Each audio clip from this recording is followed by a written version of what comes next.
নবীজি বলেন, আমার আর তোমাদের মধ্যে উপমা হলো ওই ব্যক্তির নাই যে আগুন জ্বালাইলো আর পোকামাকড় ফড়িং আইসা লাফায়া লাফায়া ওই আগুনের মধ্যে পড়া মইরা যায়। আমিও তোমাদের কোমর ধরে টেনে টেনে জাহান্নামের আগুন থেকে টেনে টেনে দূরে সরায়া আনি, আর তোমরা আমার থেকে ছুটে ছুটে জাহান্নামের দিকে চলে যাও। এই নবী গুনাহগার উম্মতের ব্যাপারে কতটা চিন্তিত থাকলে এমন উপমা উদাহরণ দিতে পারেন। সাধারণ বিষয়টাও এরকম। মনে করেন এক লোকের 5টা ছেলে আছে। কয়টা ছেলে? 5টা ছেলের মধ্যে 4টা ছেলে খুব ভদ্র, দিনদার, মুত্তাকি, পরহেজগার, নামাজ কালাম পড়ে, গুনাহ করে না, ভালো মানুষ। কিন্তু 5 নম্বর ছেলেটা বড় দুষ্টু, নামাজ কালামের কাছে যায় না, রাস্তাঘাটে মানুষের সাথে মারামারি করে, মাথা মুথা ফাটায় ফেলায়। বলেন তো, মা বাবা ওই 4 সন্তান যারা ভদ্র, মুত্তাকি, পরহেজগার, ওই 4টার জন্য বেশি দোয়া করে নাকি খারাপটার লাইগা বেশি দোয়া করে? আল্লাহ তাআলার কাছে ওই খারাপটার ব্যাপারে বেশি দোয়া করে, ওইটার ব্যাপারে বেশি চিন্তিত থাকে। অনেক সময় আফসোস কইরা বলে, আহারে আমার বাকি 4টা সন্তান কত ভালো, এই সন্তানটাও যদি ভালো হইতো মইরাও শান্তি পাইতাম। এই জন্য নবীরা গুনাহগার উম্মতের ব্যাপারেও চিন্তিত থাকতেন বেশি। যখন রাসূলুল্লাহ সাল্লাল্লাহু আলাইহি ওয়াসাল্লাম এই 2 নবীর দোয়া যা আল্লাহ তাআলার কাছে তারা করছে উম্মতের ব্যাপারে, এই 2 নবীর দোয়ার আয়াত যখন নবীজি তিলাওয়াত করলেন, আমার আপনার নবীর অন্তরের মধ্যে তখন উম্মতের মোহাব্বতের ঢেউ উঠে গেল। এবার নবীজি সাল্লাল্লাহু আলাইহি ওয়াসাল্লাম 2 হাত উঁচু করলেন, ফারাফা ইয়াদাইহি। নবীজি 2 হাত উঁচু করে আল্লাহর কাছে দোয়া করা শুরু করলেন। নবীজি বলতেছেন, আল্লাহুম্মা উম্মতি উম্মতি, আল্লাহ আমার উম্মতের কি হবে, আমার উম্মতের কি হবে। ওয়াবাকা, নবীজি অজর ধারায় কান্না করতেছেন। আল্লাহ তাআলা সব কিছু জানেন, সব কিছু দেখেন, নবীজি কেন কান্না করেন আল্লাহ তাআলা জানেন কি জানেন না? এরপরেও কিছু বিষয় আছে জানার পরেও মুখ দিয়া শুনতে মনে চায়। আমরা দুনিয়ায় কত অসুবিধায় থাকি, কষ্টে থাকি, আশেপাশের মানুষ না বুঝলেও বুঝেন কে? সাল্লাল্লাহু তাআলা আলাইহি ওয়া আলা আলিহি ওয়া আসহাবিহি ওয়া বারাকা ওয়া সাল্লাম ওয়া তাসলিমান কাসীরান কাসীরা। أما بعد فأعوذ بالله من الشيطان الرجيم. بسم الله الرحمن الرحيم.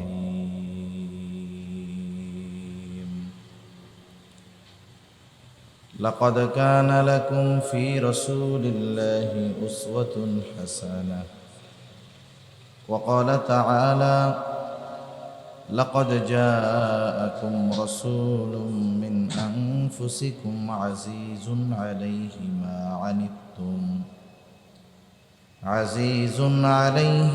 عنتم حريص عليكم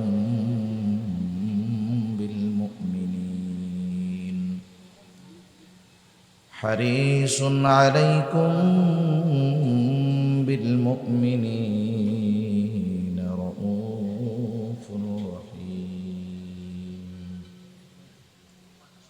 وقال رسول الله صلى الله عليه وسلم: لا يؤمن أحدكم حتى أكون أحب إليه من والده وولده والناس أجمعين. أو كما قال النبي صلى الله عليه وسلم. صدق الله العلي العظيم وصدق رسوله النبي الكريم ونحن على ذلك من الشاهدين والشاكرين والحمد لله رب العالمين سبحانك لا علم لنا إلا ما علمتنا إنك أنت العليم الحكيم আমরা মহব্বতের সাথে দুরূদ শরীফ পাঠ করি اللهم صل على محمد وعلى آل محمد كما صليت على إبراهيم وعلى آل إبراهيم إنك حميد مجيد اللهم بارك على محمد وعلى آل محمد كما باركت على إبراهيم وعلى آل إبراهيم إنك حميد مجيد بلغ العلا بكماله حسنت جميع خصاله صلوا عليه وآله لا إله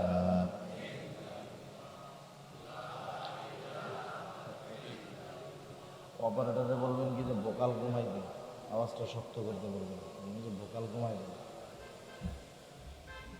বেস টেস্ট কমাই দেখুন আওয়াজটা টন টন করবে লা ইলাহা ইল্লাল্লাহ লা ইলাহা ইল্লাল্লাহ লা ইলাহা ইল্লাল্লাহ লা ইলাহা ইল্লাল্লাহ লা ইলাহা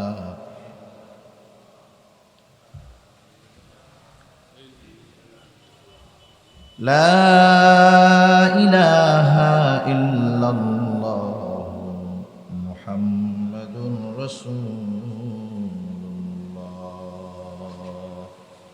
সাল্লাল্লাহু আলাইহি ওয়াসাল্লাম আলহামদুলিল্লাহ ঐতিহ্যবাহী চট্টগ্রাম জেলার অন্তর্গত আনোয়ারা থানাধীন তেকোটা ও পীরখাইন গ্রামের মুসল্লি ঐক্য পরিষদের ব্যবস্থাপনায় তানজিমে আহলে সুন্নাত ওয়াল জামাত 10 নং হাইলধর ইউনিয়ন শাখার উদ্যোগে পবিত্র মাহে রবিউল আউয়াল উপলক্ষে আজকের এই ইসলামী সম্মেলনের সম্মানিত শ্রদ্ধেয় সভাপতি উলামায়ে কেরাম, সামনে উপস্থিত মুরব্বিয়ানে কেরাম, সমবয়সী যুবক বন্ধু, স্নেহের ছোট ভাই এবং পর্দার অন্তরালে অবস্থানরতা সম্মানিতা শ্রদ্ধা মা ও বোন, দয়াময় আল্লাহ রব্বুল আলামিনের দরবারে অগণিত শুকর যে মহান মালিক আমাদের হায়াতে বরকত দিয়ে সুস্থ রেখে দীর্ঘ সময় পর্যন্ত বিজ্ঞ উলামায়ে কেরামের জবান থেকে বহুত গুরুত্বপূর্ণ কথা শ্রবণ করবার, আমাকেও আপনাদের খেদমতে কিছু দ্বীনি কথা পেশ করার সুযোগ যে মহান মালিক দান করেছেন, সে মহান মালিককে খুশি করার জন্য মহব্বতের সাথে জবান খুলে অন্তর থেকে আমরা একবার কালিমাতুশ শুকর পাঠ করি আলহামদুলিল্লাহ। অগণিত দুরূদ ও সালাম সৈয়দুল আম্বিয়া, আশরাফুল আম্বিয়া, খাতামুল আম্বিয়া, বিশ্বনবী, শেষ নবী, শ্রেষ্ঠ নবী মুহাম্মাদুর রাসূলুল্লাহ সাল্লাল্লাহু আলাইহি ওয়াসাল্লামের উপর আল্লাহ সুবহানাহু ওয়া তাআলা আমাদেরকে এ দুনিয়াতে অজস্র অগণিত নিয়ামত দান করেছেন। আল্লাহ প্রদত্ত নিয়ামতের হিসাব সংখ্যা দুনিয়ার কোনো মানুষের জানা নাই। কত নিয়ামত আল্লাহ তাআলা আমাদের দিয়েছেন, যদি দুনিয়ার মানুষ সব প্রযুক্তি ব্যবহার করে হিসাব করার চেষ্টাও করে, সারা দুনিয়ার মানুষ চেষ্টা করেও আল্লাহ প্রদত্ত নিয়ামতের গণনা হিসাব করতে পারবে না। একথাই আল্লাহ তাআলা কোরআনুল কারীমের মধ্যে বলেন, ওয়া ইন তাউদ্দু নি'মাতাল্লাহি লা তুহসুহা। তোমরা যদি আল্লাহর নেয়ামত সমূহ গণনা করো হিসাব করতে পারবা না। অগণিত নেয়ামত আল্লাহ তাআলা আমাদের দিয়েছেন। বিষয়টা আবার এমনও নয় যে নেয়ামত অগণিত হওয়ার কারণে নেয়ামতের দাম কম, বিষয়টা আবার এমন নয়। যেমন বাজারে যেই জিনিসটা সহজে পাওয়া যায়, সব সময় পাওয়া যায়, বলেন তো সেই জিনিসের দাম বেশি হয় না কম হয়? কম হয়। স্বাভাবিক দেখেন অনেক সবজি আছে, সবজি সাধারণত গরমের দিন দাম বেশি না কম? শীতের দিন কম, গরমের দিন বেশি। শীতের দিন সবজির দাম কম, গরমের দিন বেশি। কেন? শীতের সময় সবজি উৎপাদন বেশি হয়, গরমের দিনে কম হয়। আবার দেখেন বাজারে বলেন তো লোহার দাম বেশি না স্বর্ণের দাম বেশি? কেন বেশি? কারণ লোহা সব জায়গায় পাওয়া যায়, কিন্তু স্বর্ণ সব জায়গায় পাওয়া যায় না।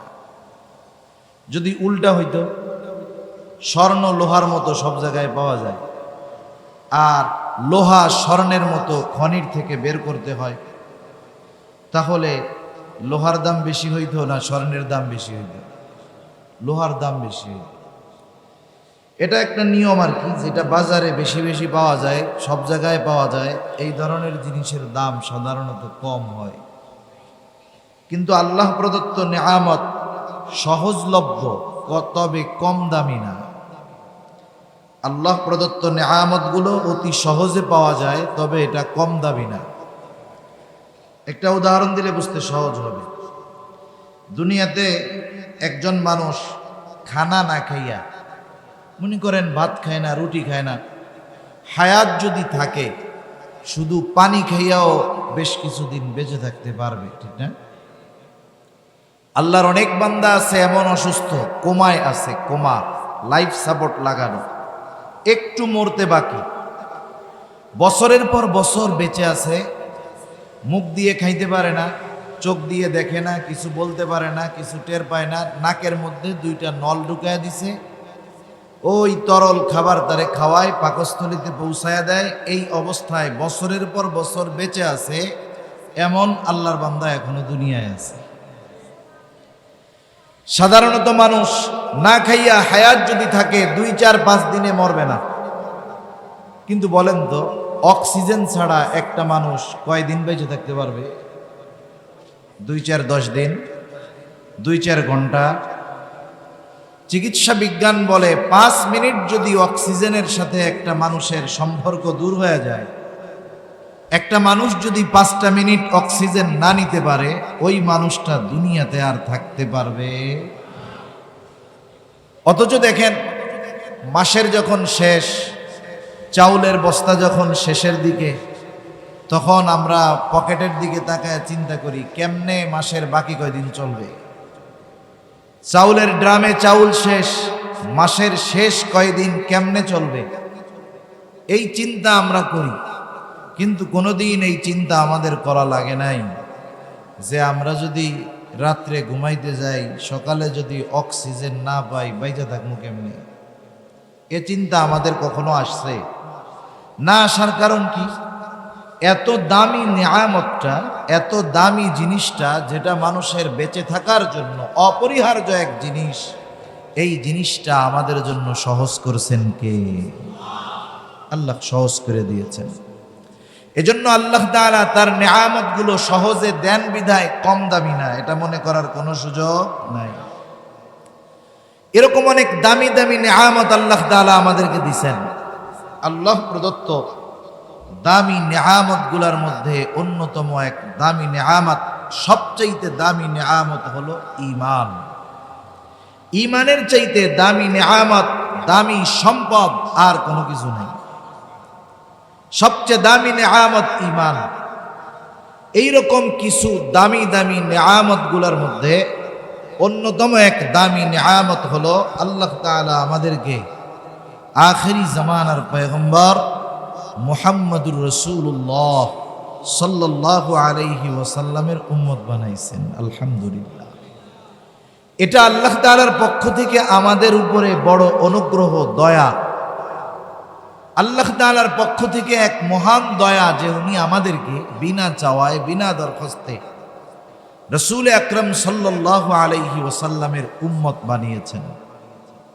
এই কথা আল্লাহ তাআলা কোরআনুল কারীমের মধ্যেও বলছেন। কারণ আল্লাহ তাআলা তো বান্দার প্রতি সবচাইতে দয়া, মায়া, মোহাব্বত বেশি রাখেন। বান্দাকে আল্লাহ তাআলা সবচাইতে বেশি ভালোবাসেন। আল্লাহ তাআলা যে আমাদেরকে আখিরি জামানার পয়গম্বরের উম্মত বানিয়েছেন, এটাও ভালোবাসার অন্যতম এক নিদর্শন।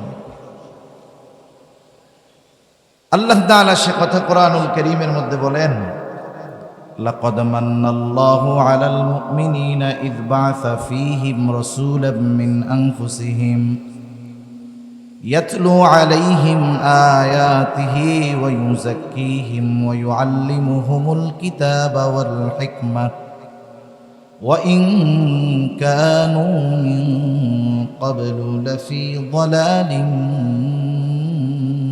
মুবিন। আল্লাহ তাআলা বলেন, লাকাদ মান্নাল্লাহু আলাল মুমিনিনা ইয বা'আসা ফীহিম রাসূলাম মিন আনফুসিহিম। মুমিনদের জন্য আল্লাহ তাআলার এক বিশেষ অনুগ্রহ হলো এইটা যে আল্লাহ রাব্বুল আলামিন তাদের মধ্য থেকে তাদের জন্য একজন রাসূল প্রেরণ করেছেন। সে রাসূল কি করে? ইয়াতলু আলাইহিম আয়াতিহি ওয়া ইউযাক্কিহিম। সেই রাসূল তাদেরকে তাদের সামনে আয়াত সমূহ তিলাওয়াত করে, ওয়া ইউযাক্কিহিম তাদেরকে পরিশুদ্ধ করে, তাদের আত্মশুদ্ধি করে, ওয়া ইউআল্লিমুহুমুল কিতাবা ওয়াল হিকমাহ তাদেরকে কিতাব এবং হিকমতের শিক্ষা দেয়। ওই রাসূল এই চার জিনিস শিক্ষা দেওয়ার মাধ্যমে তাদের কি কল্যাণ হয়, তাদের কি উপকার হয়।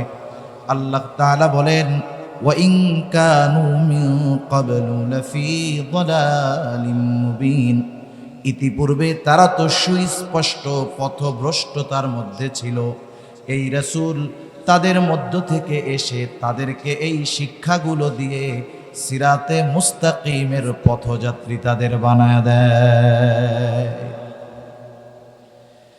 রাসূলুল্লাহ সাল্লাল্লাহু আলাইহি ওয়াসাল্লাম মুমিনদের জন্য বিশেষ অনুগ্রহ। তবে আমার আপনার নবী গোটা সৃষ্টি জগতের জন্য রহমত, এ ঘোষণা আল্লাহ তাআলা দিয়ে দিয়েছেন। আমরা যখন নামাজ পড়ি, জামাতে যখন পড়ি, ইমামের কেরাত, মুসল্লির জন্য কেরাত। আবার যখন একাকী নামাজ পড়ি, জামাতে হোক আর একাকী হোক, বলেন তো প্রত্যেক নামাজের প্রত্যেক রাকাতে সূরা ফাতিহার দরকার আছে না? না আছে। সেটা জামাতে হোক তখন ইমাম পড়বে, একাকী যখন কেউ পড়বে সে নিজেই পড়বে। সূরা ফাতিহার শুরুতেই আমরা বলি আলহামদুলিল্লাহি রাব্বিল আলামিন। সকল প্রশংসা আল্লাহর জন্য। কে? আল্লাহ। নিজের পরিচয় আরেকটু ব্যাখ্যা কইরা আল্লাহ তাআলাই বলেন, আল্লাহ হলেন রব্বুল আলামিন, জগৎ সমূহের প্রতিপালক। আলম এক বচন, আলামিন বহু বচন। তার মানে এই পৃথিবী এটা একটা জগৎ, এটা আরো অগণিত জগৎ আছে। সব জগতের রব, প্রতিপালক যিনি, তিনি কে? আল্লাহ জগৎ সমূহের প্রতিপালক। যত সৃষ্টি আছে সব সৃষ্টির রব, প্রতিপালক আল্লাহ। আল্লাহ রব্বুল আলামিন, তিনি রব্বুল আলামিন। আর আমার আপনার নবীর ব্যাপারে আল্লাহ তাআলা ঘোষণা করতেছেন, ওয়ামা আরসালনাকা ইল্লা রাহমাতাল লিল আলামিন। আমার আপনার নবীর ব্যাপারে আল্লাহ তাআলার ঘোষণা যে আমি আপনাকে জগৎ সমূহের জন্য রহমত হিসাবে প্রেরণ করেছি। সুবহান। আল্লাহ হলেন জগৎ সমূহের রব, আমার আপনার নবী হলেন জগৎ সমূহের জন্য রহমত। আল্লাহ হলেন রব্বুল আলামিন, আমার আপনার নবী হলেন রহমাতুল লিল আলামিন। আস্তে সুবহানাল্লাহ বলেন। আরো আসতে বলেন না সুবহানাল্লাহ। নাকি আপনারা বাস দেখতেছেন তাকায় তাকায়? নবী হলেন রাহমাতুল লিল আলামিন। এর দ্বারা কি বুঝলেন? আমরা কি বুঝলাম? নবী রাহমাতুল লিল আলামিন কি বুঝলাম? আল্লাহ তাআলা রব্বুল আলামিন, আমার আপনার নবী রাহমাতুল লিল আলামিন। এর দ্বারা কি বোঝা গেল? মনে করেন আপনাদের এলাকার একজন মাননীয় এমপি মহোদয় আছে না নাই? বলেন তো, প্রত্যেকটা এমপির ক্ষমতা পাওয়ার কতটুকু? গোটা দেশে না তার আসনের মধ্যে? এই এলাকার এমপি আর এক এলাকায় গিয়া পাওয়ার দেখাইতে পারবে না। তার ক্ষমতার, তার সম্মানের একটা লিমিটেশন আছে। বাংলাদেশের প্রধানমন্ত্রী যিনি, তারও একটা লিমিটেশন আছে। তার পাওয়ার চলবে তার দেশের মধ্যে। আমেরিকার প্রেসিডেন্টের পাওয়ার চলবে তার দেশের মধ্যে। এক কথায় প্রত্যেকটা রাষ্ট্রপ্রধানের একটা এরিয়া আছে। আল্লাহ তাআলা অতীতে আমার আপনার নবীর আগে যত নবী প্রেরণ করেছেন, প্রত্যেকটা নবীর একটা এরিয়া আছে। আল্লাহ রাব্বুল আলামিন অনেক সময় কোনো বিশেষ গোত্রের জন্য, বিশেষ এলাকার জন্য আল্লাহ তাআলা এক একজনকে নবী করে পাঠিয়েছেন আমার আপনার নবীজির আগে। আবার দেখেন, কোন নবী নির্দিষ্ট বংশের জন্য, গোত্রের জন্য। এর দাবি মূসা আলাইহিস সালাম শুধু এর নবী। নাসারাদের দাবি ঈসা আলাইহিস সালাম শুধু তাদের নবী। কিন্তু আমার আপনার নবীজির নবুয়াত, আমার আপনার নবীজির নবুয়াতের বিস্তৃতি নির্দিষ্ট কোনো এরিয়ায় আল্লাহ তাআলা দেন নাই। বরং আল্লাহ তাআলা কোরআনুল কারীমে ওই ঘোষণা দেওয়ার মাধ্যমে জানায় দিলেন, আমার হাবিব, আমার রবুবিয়তের বিস্তৃতি যত দূর, আমি আল্লাহ আপনার নবুয়তের বিস্তৃতি তত দূর দিয়ে দিলাম। এজন্য কবি অনেক সুন্দর কথা বলেন।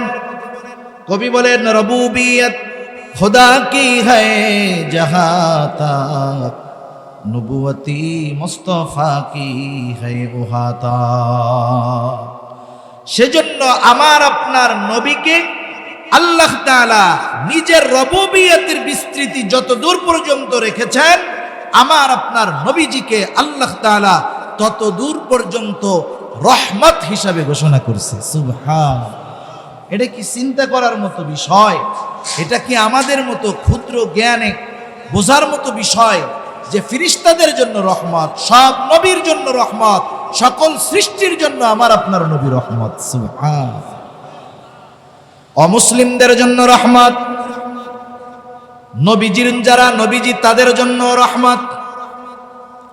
আবু জেহেল একদিন দোয়া করতেছে আল্লাহ তাআলার কাছে, ফরিয়াদ করতেছে। যখন আল্লাহ তাআলার আমার আপনার নবীর কাছে কোরআন নাজিল করলেন, আবু জেহেলদেরকে যখন নবী কোরআন তিলাওয়াত করে শোনায়, আবু জেহেল আল্লাহ তাআলার কাছে দোয়া করে, বলে, আল্লাহ, এই কোরআন যদি সত্যি আপনি নাজিল কইরা থাকেন, তাইলে আপনি আমাদের উপরে পাথর বর্ষণ করেন।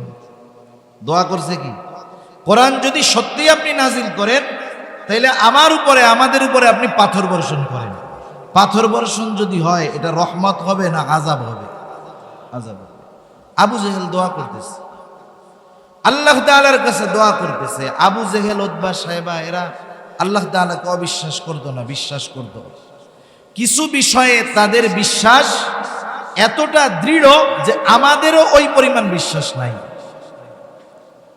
আল্লাহ রাব্বুল আলামিন তাদের বিশ্বাসের ব্যাপারে, যে তারা আল্লাহ তাআলাকে বিশ্বাস করে, তাদের বিশ্বাসের ব্যাপারে আল্লাহ তাআলা কোরআনুল কারীমের মধ্যে এক জায়গায় বলেন, ওয়ালা ইন সাআলতাহুম মান খালাকাস সামাওয়াতি ওয়াল আরদ। আপনি যদি তাদেরকে জিজ্ঞাসা করেন, অর্থাৎ মক্কার মুশরিকদেরকে যদি জিজ্ঞাসা করেন, মান খালাকাস সামাওয়াতি ওয়াল আরদ, আসমান এবং জমিনের স্রষ্টা কে? কে আসমান জমিন বানায়ছে? তারা তাদের দেব দেবীদের কথা বলবে না। এই প্রশ্নের জবাবে মক্কার মুশরিকেরা কি জবাব দিবে? আল্লাহ তাআলা নিজেই সেই জবাব দিয়ে বলেন, লা ইয়াকুলুন্নাল্লাহ। দুইটা তাকিদ যোগ করে আল্লাহ তাআলা বলেন, মক্কার মুশরিকেরা আপনার এই প্রশ্নের জবাবে বলবে, অবশ্যই অবশ্যই আসমান জমিনের স্রষ্টা হলেন আল্লাহ।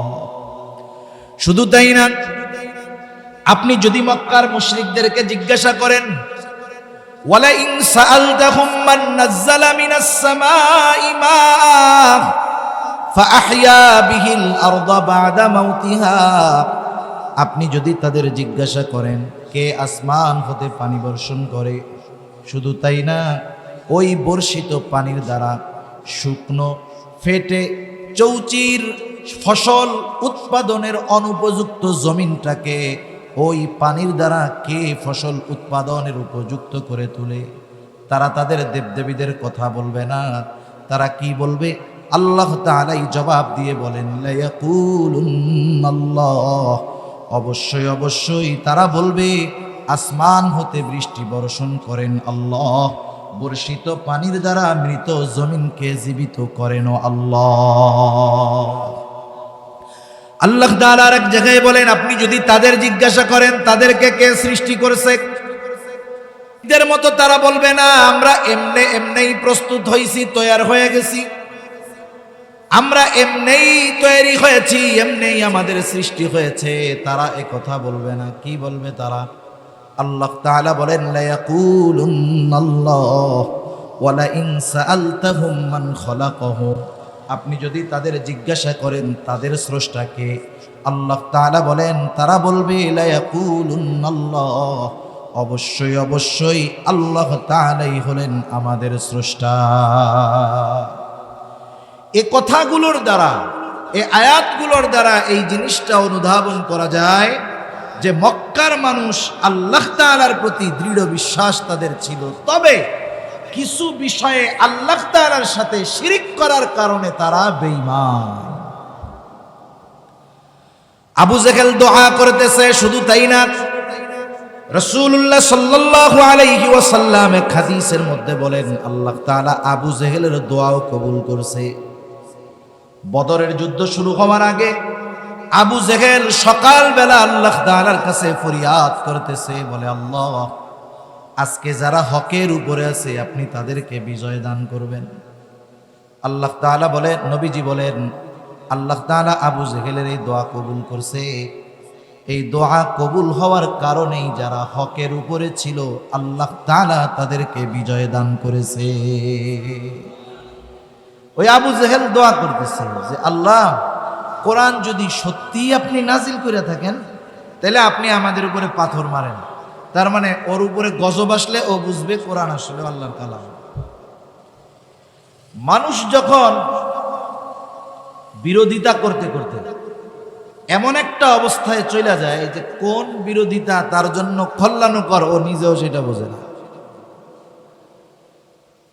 আবু জেহেল যখন এই ফরিয়াদ জানাইছে আল্লাহ তাআলার কাছে, নবীজির সামনে আইসা বলতেছে, আর আল্লাহ তাআলা আবু জেহেলের এই দোয়ার জবাব দিছেন।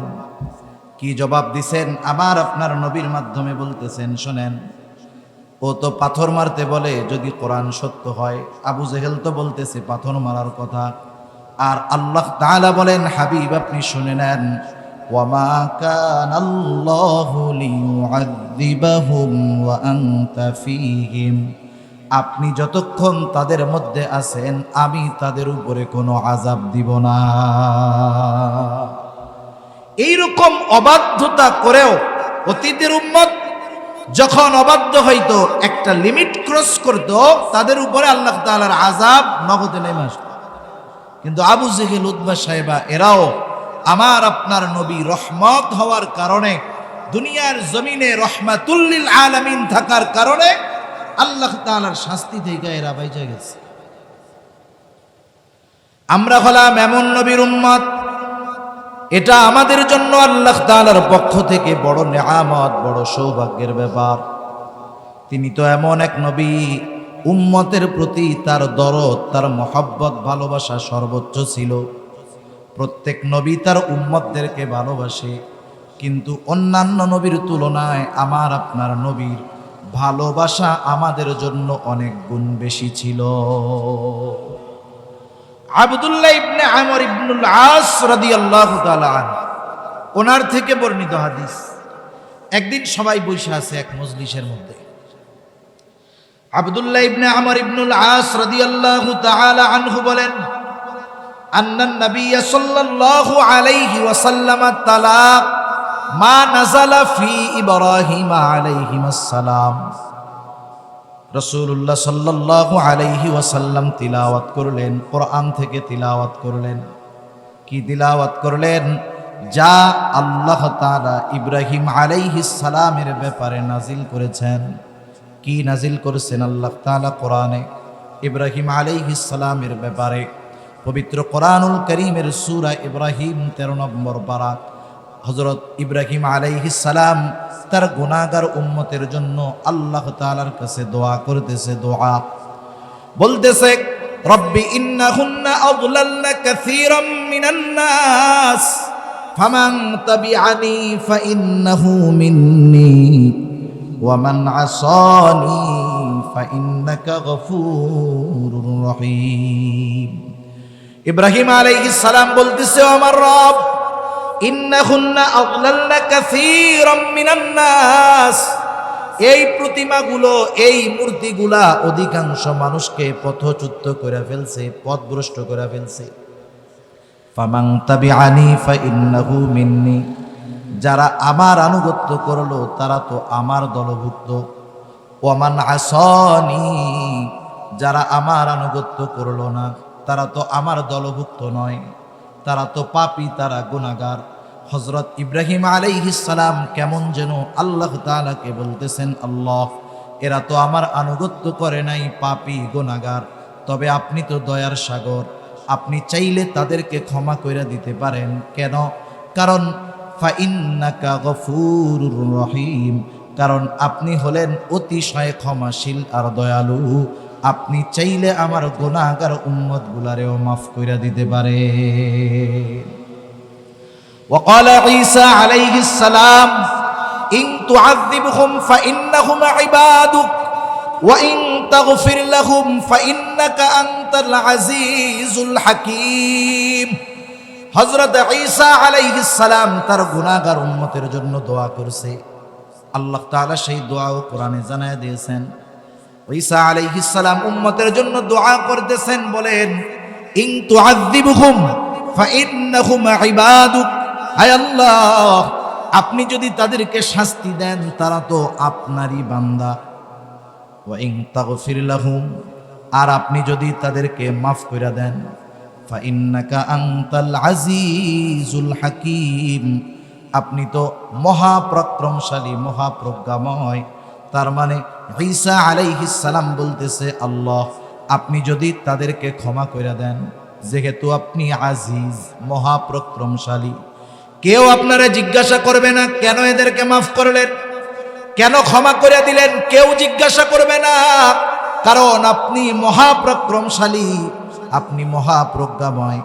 তাই আপনি যদি চান আমার গুনাহগার উম্মতগুলো, আপনার এই গুনাহগার বান্দাগুলোকে আপনি ক্ষমা করে দিতে পারে। প্রত্যেক নবী উম্মতের ব্যাপারে চিন্তিত, তবে কিছু কিছু ক্ষেত্রে গুনাহগার উম্মতের ব্যাপারে নবী চিন্তিত বেশি থাকতেন। যেমন এক হাদিসের মধ্যে নবীজি বলেন, তোমাদের মধ্যে আর আমার মধ্যে উপমা হলো ওই ব্যক্তির মতো, যেই ব্যক্তি আগুন জ্বালাইলো। আগুন জ্বালানোর পরে এইবার বিভিন্ন দিক থেকে পোকা মাকড়, ফড়িং টড়িং আইসা লাফায়া লাফায়া ওই আগুনের মধ্যে পড়ে আর পুইড়া এগুলা মরে। আমরা গ্রামে দেখছি, যখন ছোটবেলায় কারেন্ট ছিল না, বিশেষ করে এই লাইট হইলেও তো দেখেন না, লাইটের মধ্যেও পোকা আসে না, আসে। আর যখন চারিদিকে অন্ধকার, এক আল্লাহর বান্দা আলো জ্বালাইছে, আগুন জ্বালাইছে, দেখা যাইতো চতুর্দিক থেকে পোকা মাকড় আইসা ভরে গেছে, লাভ দিয়া দিয়া ওই আগুনের মধ্যে পুইড়া এগুলো সব মরে যাচ্ছে। নবীজি বলেন, আমার আর তোমাদের মধ্যে উপমা হলো ওই ব্যক্তির নাই, যে আগুন জ্বালাইলো আর পোকামাকড় ফড়িং আইসা লাফায়া লাফায়া ওই আগুনের মধ্যে পড়া মইরা যায়। আমিও তোমাদের কোমর ধরে টেনে টেনে জাহান্নামের আগুন থেকে টেনে টেনে দূরে সরায়া আনি, আর তোমরা আমার থেকে ছুটে ছুটে জাহান্নামের দিকে চলে যাও। এই নবী গুনাহগার উম্মতের ব্যাপারে কতটা চিন্তিত থাকলে এমন উপমা উদাহরণ দিতে পারেন। সাধারণ বিষয়টাও এরকম। মনে করেন এক লোকের 5টা ছেলে আছে। কয়টা ছেলে? 5টা ছেলের মধ্যে 4টা ছেলে খুব ভদ্র, দিনদার, মুত্তাকি, পরহেজগার, নামাজ কালাম পড়ে, গুনাহ করে না, ভালো মানুষ। কিন্তু 5 নম্বর ছেলেটা বড় দুষ্টু, নামাজ কালামের কাছে যায় না, রাস্তাঘাটে মানুষের সাথে মারামারি করে, মাথা মুথা ফাটায় ফেলায়। বলেন তো মা বাবা ওই 4 সন্তান যারা ভদ্র, মুত্তাকি, পরহেজগার, ওই 4টার জন্য বেশি দোয়া করে নাকি খারাপটার লেগে বেশি দোয়া করে? আল্লাহ তাআলার কাছে ওই খারাপটার ব্যাপারে বেশি দোয়া করে, ওইটার ব্যাপারে বেশি চিন্তিত থাকে। অনেক সময় আফসোস কইরা বলে, আহারে আমার বাকি 4টা সন্তান কত ভালো, এই সন্তানটাও যদি ভালো হইতো মইরাও শান্তি পাইতাম। এই জন্য নবীরা গুনাহগার উম্মতের ব্যাপারেও চিন্তিত থাকতেন বেশি। যখন রাসূলুল্লাহ সাল্লাল্লাহু আলাইহি ওয়াসাল্লাম এই 2 নবীর দোয়া যা আল্লাহ তাআলার কাছে তারা করছে উম্মতের ব্যাপারে, এই 2 নবীর দোয়ার আয়াত যখন নবীজি তিলাওয়াত করলেন, আমার আপনার নবীর অন্তরের মধ্যে তখন উম্মতের মোহাব্বতের ঢেউ উঠে গেল। এবার নবীজি সাল্লাল্লাহু আলাইহি ওয়াসাল্লাম 2 হাত উঁচু করলেন, ফারাফা ইয়াদাইহি, নবীজি 2 হাত উঁচু করে আল্লাহর কাছে দোয়া করা শুরু করলেন। নবীজি বলতেছেন, আল্লাহুম্মা উম্মতি উম্মতি, আল্লাহ আমার উম্মতের কি হবে, আমার উম্মতের কি হবে। ওয়াবাকা, নবীজি অজর ধারায় কান্না করতেছেন। আল্লাহ তাআলা সব কিছু জানেন, সব কিছু দেখেন, নবীজি কেন কান্না করেন আল্লাহ তাআলা জানেন কি জানেন না? এরপরেও কিছু বিষয় আছে জানার পরেও মুখ দিয়া শুনতে মনে চায়। আমরা দুনিয়ায় কত অসুবিধায় থাকি, কষ্টে থাকি, আশেপাশের মানুষ না বুঝলেও বুঝেন কে, জানেন কে। এরপরেও আল্লাহ তাআলা তার কাছে চাইতে বলে, দোয়া করতে বলে। মনে করেন যখন মাদ্রাসার মধ্যে বৃহস্পতিবার আসে, বৃহস্পতিবার বিকালবেলা ছাত্র গিয়া ওস্তাদের সামনে কান্না করতেছে, যারা মাদ্রাসায় পড়ে তারা বুঝবে। বলেন তো ছাত্র বৃহস্পতিবার বিকাল বেলায় ওস্তাদের সামনে বৈশা বৈশা যদি কান্না করে, কি জন্য কান্না করে ওস্তাদের বুঝতে বাকি আছে নাকি? কান্না করে কেন বলেন তো? এই তো আপনারাও বুঝছেন, আর হুজুরে বুঝবো না এটা হইতে পারে? বুঝে, এরপরেও কি কয়, কান্দোস কে? ও যদি কথা না বলে, বলে কেন কান্দোস, ক নাইলে কিন্তু কাজ হবে না। ওস্তাদ চায় যে ছাত্র মুখ দিয়া বলুক, হুজুর আমি বাড়িতে যাবো, আমার ছুটি দেন। এটা একটা মহব্বতের নিদর্শন। সব কিছু দেখার পরে, জানার পরেও তার মুখ দিয়ে শুনতে চাওয়া, এটা একটা ভালোবাসার নিদর্শন। আল্লাহ তাআলা সব কিছু দেখেন, জানেন। এরপরেও জিবরাইল আলাইহিস সালামকে বলতেছে, ও জিবরাইল যাও, আমার নবী মুহাম্মদ সাল্লাল্লাহু আলাইহি ওয়াসাল্লাম কেন কান্না করে? জিবরাইল আলাইহিস সালাম আইসা হাজির, বলে, ইয়া রাসূলুল্লাহ, আল্লাহ তাআলা সব কিছু জানেন, সব কিছু শোনেন, এরপরেও তিনি জানতে চান কেন আপনি কান্না করেন। নবীজি এবার উম্মতের ব্যাপারে জিবরাইল আলাইহিস সালামকে জানাইলেন, আমি আমার উম্মতের ব্যাপারে পেরেশান, উম্মতের জন্য কান্না করি। এইবার জিবরাইল আলাইহিস সালাম আল্লাহ তাআলার কাছে গিয়ে বললেন, আল্লাহ, রাসূলুল্লাহ সাল্লাল্লাহু আলাইহি ওয়াসাল্লামের কান্নার কারণ হলো তিনি তার উম্মতের চিন্তায় কান্না করতেছেন, কি হবে তার উম্মতের। আল্লাহ তাআলা বললেন, জিবরাইল তুমি যাও, আমার নবী মুহাম্মদকে তুমি জানায় দাও, আমি অচিরেই তাকে তার উম্মতের ব্যাপারে সন্তুষ্ট করব, তাকে অসন্তুষ্ট করব না। আমার আপনার নবী, আমার আপনার জন্য, আমাদের জন্য আল্লাহ তাআলার পক্ষ থেকে এই সুখবর দুনিয়ায় থাকতেই আনছেন। সুবহান। রাসূল আকরাম সাল্লাল্লাহু আলাইহি ওয়াসাল্লাম উম্মত যদি দ্বীনের কথা না মানে, দ্বীনের পথে যদি না আসে, নবীজি সাল্লাল্লাহু আলাইহি ওয়াসাল্লাম চিন্তিত হয়ে যাইতেন, পেরেশান হয়ে যাইতেন। রাসূল আকরাম সাল্লাল্লাহু আলাইহি ওয়াসাল্লামকে যখন 3 বছর গোপনে দাওয়াত দেওয়ার পর আল্লাহ তাআলা বললেন, ওয়া আনদির আশীরাতাকাল আকরাবিন, এবার আর গোপনে দাওয়াত হবে না, প্রকাশ্যে দাওয়াত দাও। নবীজি সাল্লাল্লাহু আলাইহি ওয়াসাল্লাম সাফা পাহাড়ের উপরে দাঁড়ায় গেলেন। মক্কাবাসীকে উদ্দেশ্য করে বলতেছেন, সব মানুষ একত্রিত হয়েছে, সবাইকে উদ্দেশ্য করে নবীজি বলতেছেন, এ ব্যাপারে তোমরা কি বলো, তোমাদের মত কি? আমি যদি তোমাদেরকে বলি, পাহাড়ের অপর পাশে পাদদেশে একদল অশ্বারোহী সৈন্য তোমাদেরকে আক্রমণ করার জন্য অপেক্ষমান, তোমরা আমার এই কথাটাকে বিশ্বাস করবা নাকি? মক্কার সব মানুষ সমস্বরে জবাব দিল, অবশ্যই বিশ্বাস করব মুহাম্মদ। বিশ্বাস করব এই কারণে যে ইতিপূর্বে তুমি কখনো মিথ্যা বলো না, আমরা তোমাকে সর্ব অবস্থায় সত্যবাদী পেয়েছি, তোমার এই কথা অবশ্যই আমরা বিশ্বাস করি। নবীজি সাল্লাল্লাহু আলাইহি ওয়াসাল্লাম এইবার যখন তাদেরকে তাওহীদের কথা বললেন, নিজের রিসালাতের কথা বললেন, সাথে সাথে বড় একদল মানুষ নবীজির বিরোধিতা শুরু করে দিল। শুধু তাই না, বিরোধিতার মাত্রা এতটা দূর, নবীজি সাল্লাল্লাহু আলাইহি ওয়াসাল্লামের উপরে দিন যায়, অত্যাচার জুলুমের মাত্রা বাড়ায় দেওয়া হলো। নবীজি সাল্লাল্লাহু আলাইহি ওয়াসাল্লাম চিন্তিত হয়ে গেলেন। কোন কোন মুফাসসির বলেন, ওই সময় নবীজির স্বাস্থ্যটা ভেঙে পড়েছে, অসুস্থ হয়ে যাওয়ার মতো অবস্থা। দুইটা কারণ হতে পারে। এক নাম্বার কারণ, তিনি নিজে নিজের দায়িত্ব সম্পর্কে চিন্তিত ছিলেন, যে আমাকে নবুয়াতের মতো এত বড় গুরুত্বপূর্ণ এক দায়িত্ব দেওয়া হয়েছে, না জানি এই দায়িত্বটা আমি যথাযথভাবে পালন করতে পারি কিনা। এজন্য প্রাথমিক অবস্থায় যখন রাসূল আকরাম সাল্লাল্লাহু আলাইহি ওয়াসাল্লামের কাছে ওহী নাজিল করা হতো, নবীজি চিন্তিত হয়ে যাইতেন যেন ভুইলা না যান। এই জন্য বারবার তিনি তার জবানটাকে আওড়াইতেন। কিন্তু আল্লাহ তাআলা জানায় দিলেন, হাবিব আপনি চিন্তা করেন না, লা তুহাররিক লিসানাকা লিতাআজালা বি, ইন্না আলাইনা জামআহু ওয়া কুরআনা।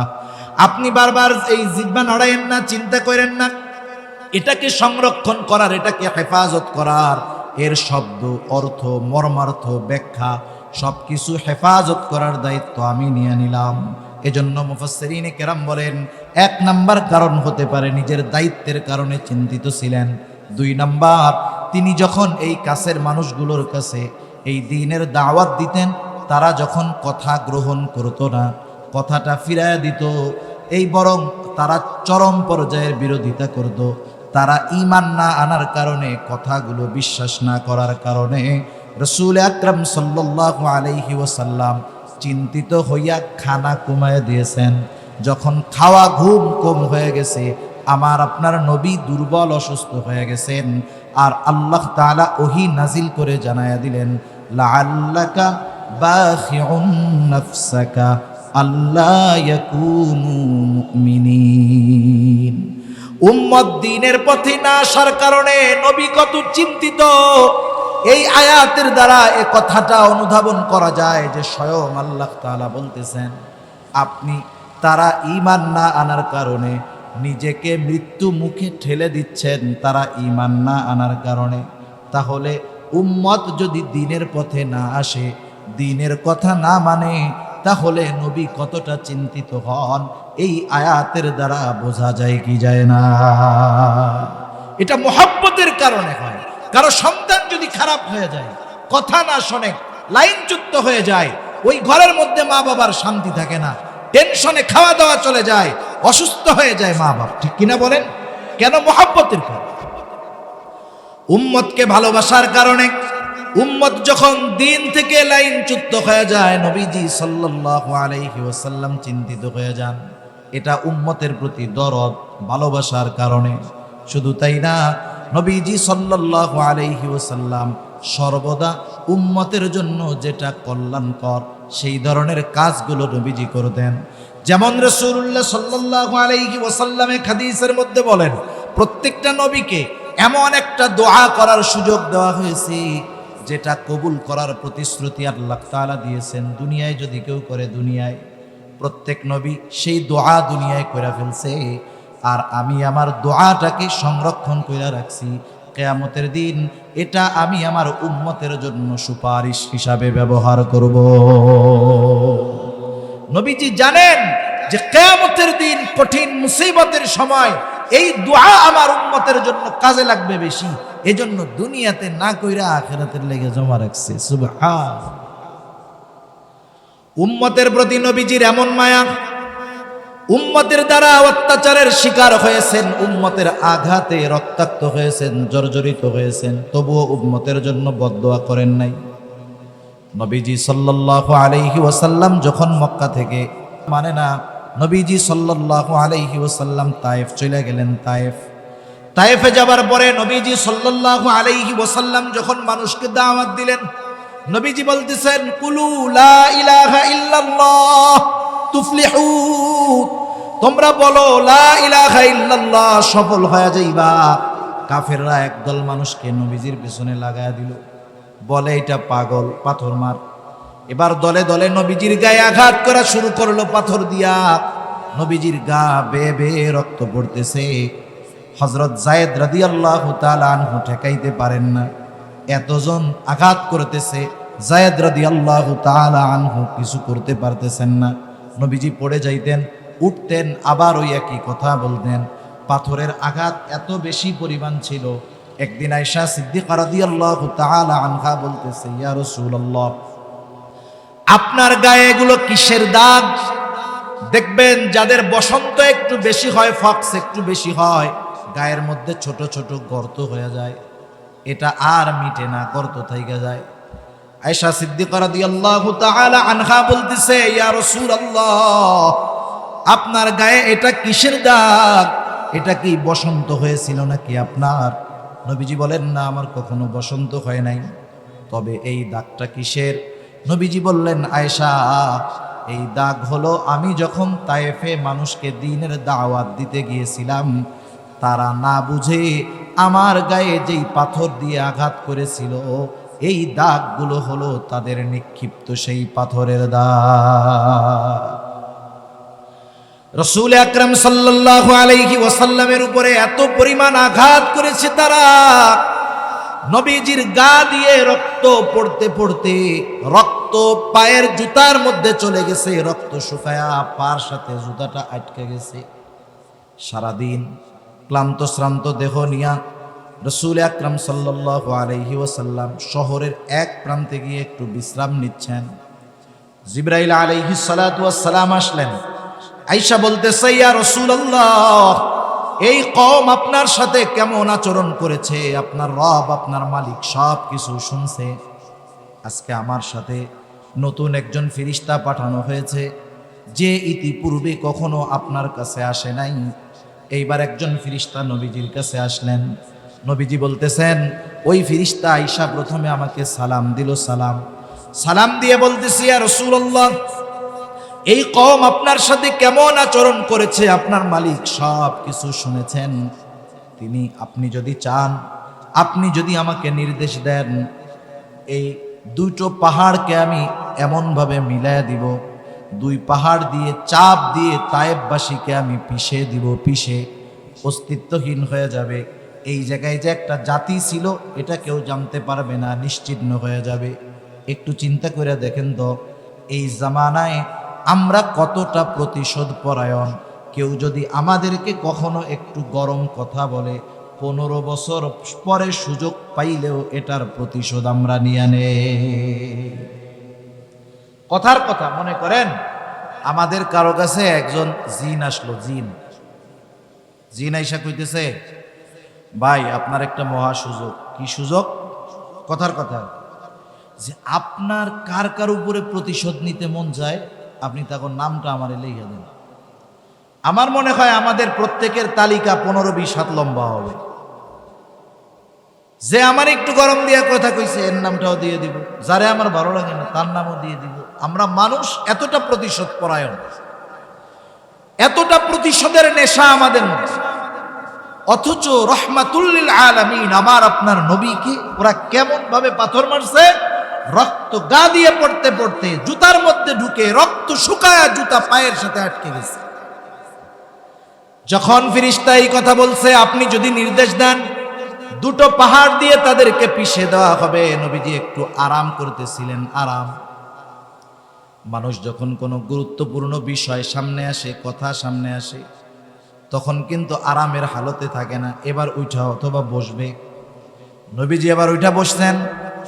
ফেরেশতার কথা বলার পর নবীজি জবাবে কি বললেন? নবীজি বললেন, বাল আরজু আন ইয়াখরুজাল্লাহু মিন আসলাবিহিম মান ইয়াবুদুল্লাহা ওয়াহদাহু ওয়া লা ইউশরিকু বিহি শাইআ। নবীজি বলেন, আমি তো আল্লাহ তাআলার কাছে এই ব্যাপারে আশা করি যে আল্লাহ তাআলা এদের মধ্য থেকে এমন এক প্রজন্ম বের করবে যারা এক আল্লাহর ইবাদত করবে, তার সাথে কারো শরীক করবে না। উম্মতের দ্বারা পাথরের আঘাতে জর্জরিত হওয়ার পরেও উম্মতের প্রতি কেমন দরদ! নবীজি তাদের ব্যাপারে বদদুয়া করেন নাই, বরং আশা করছেন এরা হয়তো কথা মানতেছে না, কিন্তু এদের থেকে আল্লাহ তাআলা এমন এক প্রজন্ম বের করবে যারা ওই আল্লাহর ইবাদত করবে, আল্লাহ তাআলার সাথে শিরক করবে না। উম্মতের ব্যাপারে কতটা দরদ থাকলে, কতটা মুহাব্বত থাকলে, ভালোবাসা থাকলে ওই উম্মতের পাথরের আঘাতে রক্তাক্ত অবস্থায় তাদের জন্য বদদুয়া না কইরা তাদের প্রতি সুধারণা করা যায়।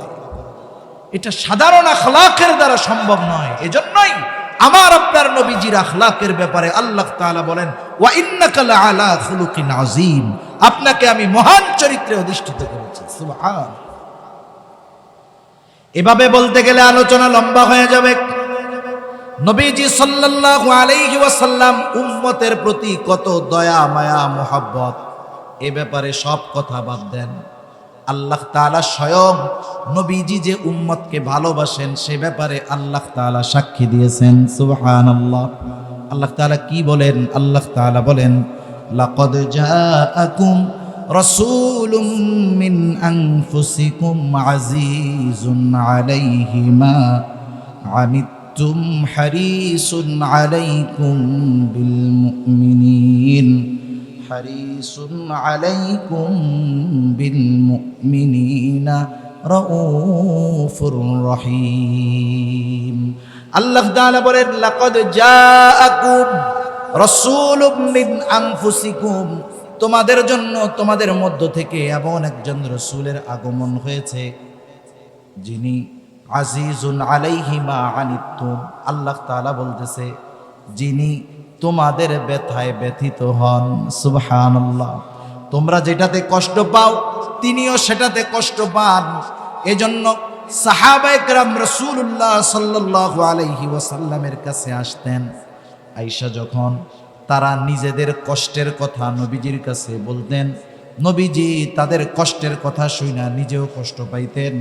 শুধু তাই না, তাদের কথাগুলো মনোযোগ সহকারে শ্রবণ করবার পর নবীজি সুন্দরভাবে তাদেরকে সৎ পরামর্শ দিতেন, সুন্দরভাবে নবীজি তাদের সান্ত্বনা দিতেন। এক সাহাবী আসছে, আয়েশা বলতেছে, ইয়া রাসূলুল্লাহ, আমি হিজরতের সময়, হিজরতের পর মক্কায় আমার সম্পদ বাড়ি টাড়ি যা ছিল, আবু সুফিয়ান রাদিয়াল্লাহু তাআলা আনহু তখনও মুসলমান হয় নাই, যে আবু সুফিয়ান সব অন্যায়ভাবে দখল দিয়া বিক্রি করে ফেলছে। নবীজি কথাটা শুনে খুব ব্যথিত হয়েছে। এবার তাকে সান্ত্বনা দিচ্ছেন যে শোনো, আল্লাহ রাব্বুল আলামিন যদি তোমাকে এগুলোর বিনিময়ে আখিরাতে সুন্দর একটা বাসস্থান দেয়, তুমি খুশি হবা নাকি? এবার ওই সাহাবা বলে, ইয়া রাসূলুল্লাহ, অবশ্যই আমি খুশি হব।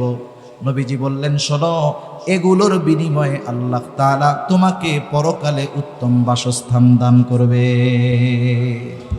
নবীজি যখন রোগী দেখতে যাইতেন, অসুস্থ মানুষ যখন দেখতে যাইতেন, তার কষ্টে নবীজি ব্যথিত হইতেন।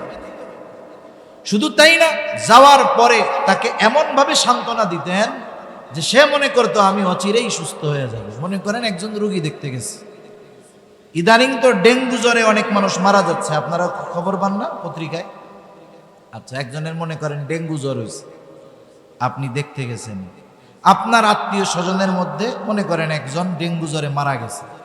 আপনি যদি এই ডেঙ্গু রোগী দেখতে যাইয়া তার সামনে বলেন, হায় হায়, এই যে তোমার ডেঙ্গু জ্বর হয়েছে, আমার খালাতো ভাইও তো কয়দিন আগে ডেঙ্গু জ্বরে মরছে, খুব ডেঞ্জারাস, বলেন তো এই রোগী ভয় পাবে না?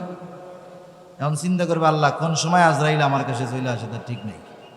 কিন্তু আপনি যদি রোগীর সামনে গিয়ে তারে সান্ত্বনা দেন সুন্দরভাবে, কষ্ট লাগতেছে, আপনি চিন্তা করেন না, ইনশাআল্লাহ আল্লাহ তাআলা সুস্থ করে দিবে।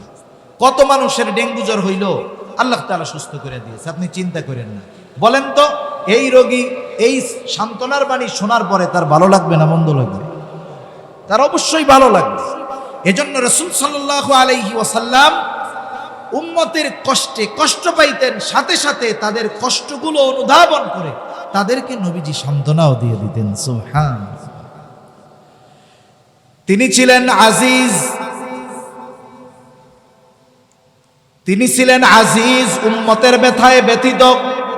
তিনি হলেন হারিস, উম্মতের জন্য কল্যাণকামী। আল্লাহ তাআলা বলতেছেন, নবী তোমাদের জন্য কল্যাণকামী। সুবহানাল্লাহ।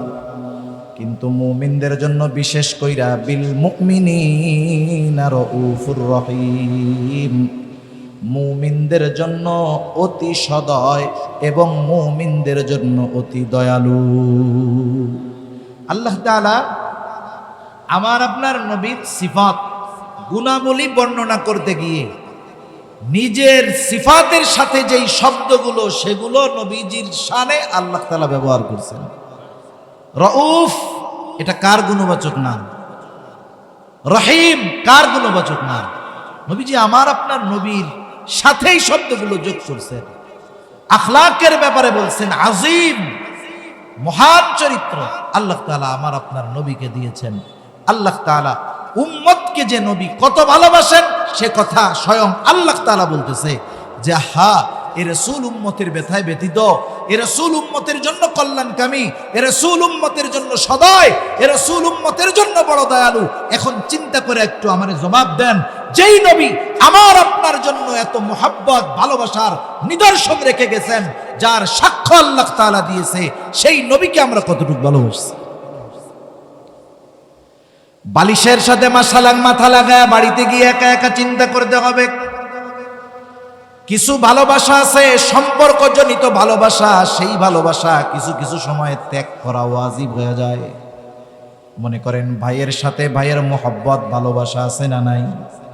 এটা সম্পর্কের ভালোবাসা। ভাই যদি নবী বিদ্বেষী হয়, ইসলাম বিদ্বেষী হয়, আল্লাহ বিদ্বেষী হয়, বলেন তো ওই ভাইয়ের সাথে ভালোবাসা রাখার কোনো সুযোগ আছে নাকি? সম্পর্কের ভালোবাসা কখনো কখনো ওই ভালোবাসা ত্যাগ করে তার ব্যাপারে বিদ্বেষ অন্তরে রাখাটা ওয়াজিব হয়ে যায়। কিন্তু নবীজির প্রতি ভালোবাসা এমন এক বিষয় যেটা কমাবার কোনো সুযোগ নাই, বরং এই ভালোবাসা শুধু সম্পর্কজনিত ভালোবাসা নয়, এই ভালোবাসার সাথে আমাদের ঈমানের সম্পর্ক। এজন্য রাসূলুল্লাহ সাল্লাল্লাহু আলাইহি ওয়াসাল্লাম বলেন, লা ইউমিনু আহাদুকুম হাত্তা আকুনা আহাব্বা ইলাইহি মিন ওয়ালিদিহি ওয়া ওয়ালাদিহি ওয়ান নাসি আজমাইন। নবীজি বলেন, তোমাদের মধ্যে কেউ ততক্ষণ পর্যন্ত মুমিন হতে পারবে না যতক্ষণ না আমি তার কাছে তার পিতামাতা, সন্তান সন্ততি, এক কথায় সকলের চাইতে অধিক মোহাব্বতের পাত্র যতক্ষণ না হব, ততক্ষণ তোমাদের মধ্যে কেউ মুমিন হতে পারবে না। নবীজিকে ভালোবাসা এটা ঈমান সম্পৃক্ত বিষয়। সাধারণ যৌক্তিকতা কি বলে? আমি আগে যে কথাগুলো বললাম, বলার একটা কারণ তো আছে। কারণ হলো, মনে করেন একটা লোককে আপনি চেনেন না, অপরিচিত একজনের সাথে আপনার দেখা হয়েছে, এ লোকটাকে আপনি চিনেন না, কথার কথা দেখা হইলো, কথা হচ্ছে, সালাম বিনিময় হলো। এই মুহূর্তে আপনার বাবা অথবা আপনার মা, আপনার ভাই আপনাকে আইসা বলতেছে, অপরিচিত যে লোকের সাথে দেখা হয়েছে, এ তো অপরিচিত লোক, এর সাথে মানবিক দৃষ্টিকোণ থেকে যতটুকু সদাচরণ করার দরকার আমরা ততটুকু করব, কিন্তু এর চাইতে অতিরিক্ত ভালোবাসা আমাদের অন্তরে আসবে না, এটাই স্বাভাবিক, ঠিক কিনা? অপরিচিত লোক, এখন আপনার বাপ অথবা আপনার ভাই আইসা আপনারে বলতেছে যে তুমি কি এই লোকটারে চিনো? বলে না, আমি তো চিনি না। বলে হ্যাঁ, এটা তো সেই লোক, তুমি রোড অ্যাক্সিডেন্ট করছিলা, সব মানুষ দূরে চলে গেছে, এই লোকটা নিজে তোমাকে হসপিটালে নিয়া নিজে রক্ত দিয়া তোমারে সহযোগিতা করছে, তোমার হায়াত ছিল, বাইচা ছিলা, কিন্তু এই লোকটা তোমার জন্য এইরকম ত্যাগ স্বীকার করছে, কষ্ট করছে। বলেন তো, যখন ওই লোকের আপনার প্রতি এই ইহসানের খবর আপনি জানবেন, তার প্রতি ভালোবাসা জাগ্রত হবে কি হবে না? সারা জীবন চিন্তা করবে না, আরে ওই দিন তো কেউ না ধরলে মইরাই যেতাম। ওই লোকটার প্রতি একটু আগে অপরিচিত ছিল, এখন তার প্রতি একটা মোহাব্বত, ভালোবাসা, আন্তরিকতা অটোমেটিক অন্তরের মধ্যে আসবে। নবীজির আমাদের প্রতি কত মায়া, দয়া, ভালোবাসা, এটা জানার পর, এই বিষয়গুলো শুনবার পর স্বাভাবিক, আগেও তো মুমিনের অন্তরে ভালোবাসা ছিল, আছে, কিন্তু আর একটু বাড়বে, এটাই স্বাভাবিক, ঠিক কিনা বলেন? কিন্তু সেই বাড়াটা হতে হবে সর্বোচ্চ পর্যায়ে।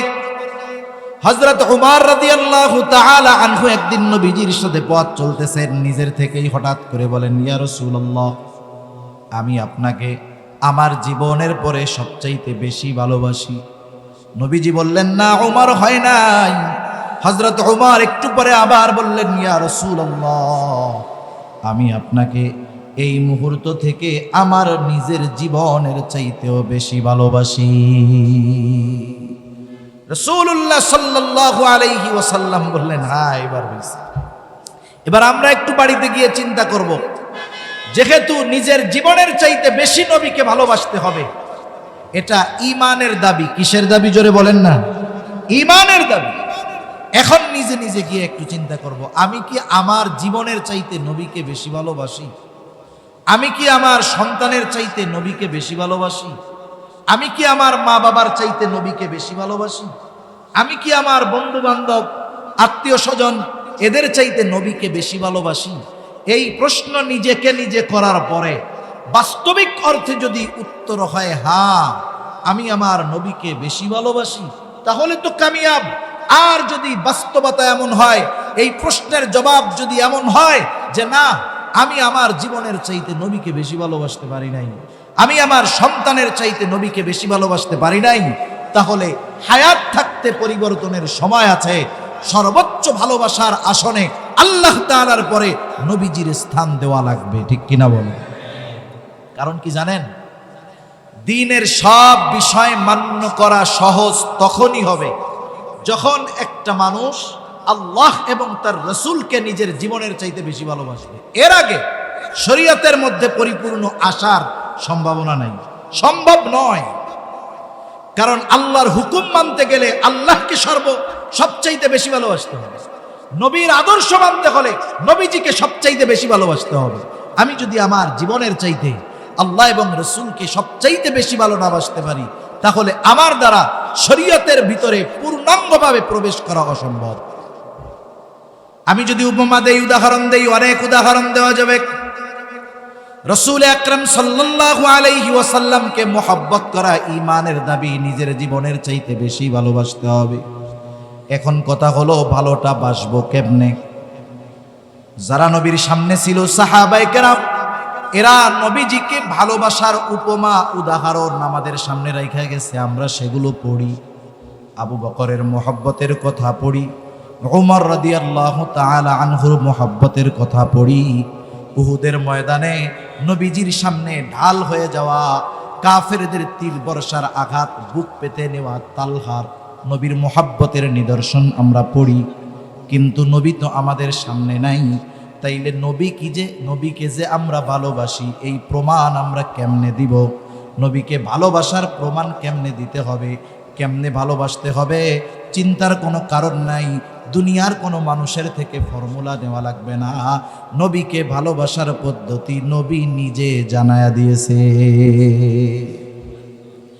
যে আমাকে যদি ভালোবাসো, এর প্রমাণ কি? নবীজি বলেন, মান আহাব্বা সুন্নতি ফাকাদ আহাব্বানি ওয়া মান আহাব্বানি কানা মাই ফিল জান্নাহ। নবীজি বলেন, যে আমার সুন্নাতকে ভালোবাসলো সে আমি নবীকে ভালোবাসলো, আর আমি নবীকে যে ভালোবাসলো সে আমি নবীর সাথে জান্নাতে থাকবে। নবীর সাথে আমরা কারা থাকতে চাই? একটু হাত উঁচা করি তো।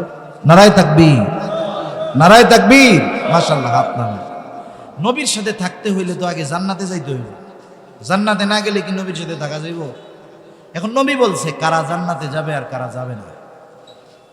নবীজি আর এক হাদিসের মধ্যে বলেন, কুল্লু উম্মতি ইয়াদখুলুনাল জান্নাতা ইল্লা মান আবা। আমার সব উম্মত জান্নাতে প্রবেশ করবে, আবা উম্মত ছাড়া। প্রশ্ন করা হলো, ইয়া রাসূলুল্লাহ, আবা উম্মত কারা? নবীজি বললেন, মান আতাআনি দাখালাল জান্নাহ ওয়া মান আসানি ফাকাদ আবা। নবীজি বললেন, যে আমার আনুগত্য করবে সে জান্নাতে যাবে, আর যে আমার আনুগত্য করবে না সে আবা উম্মত, সে জাহান্নামে যাবে। অনুসরণ, আনুগত্য মানে হলো অনুসরণ করা, নবীজিকে অনুকরণ করা, অনুসরণ করা। তার মানে জান্নাতে যদি যাইতে হয়, নবীর সাথে যদি থাকতে হয়, নবীকে ভালোবাসার প্রমাণ যদি দিতে হয়, তাহলে সুন্নতকে মোহাব্বতের সাথে, সুন্নতকে মোহাব্বতের সাথে অনুসরণ করতে হবে। সুন্নতকে ভালোবাসা অনুসরণ করতে হবে, মানে আমি একটা সুন্নত পালন করতেছি, এই সুন্নতের প্রতি দরদ থাকতে হবে, মায়া থাকতে হবে, ভালোবাসা থাকতে হবে। আরে ভালোবাসা হবে সর্বোচ্চ ভালোবাসা।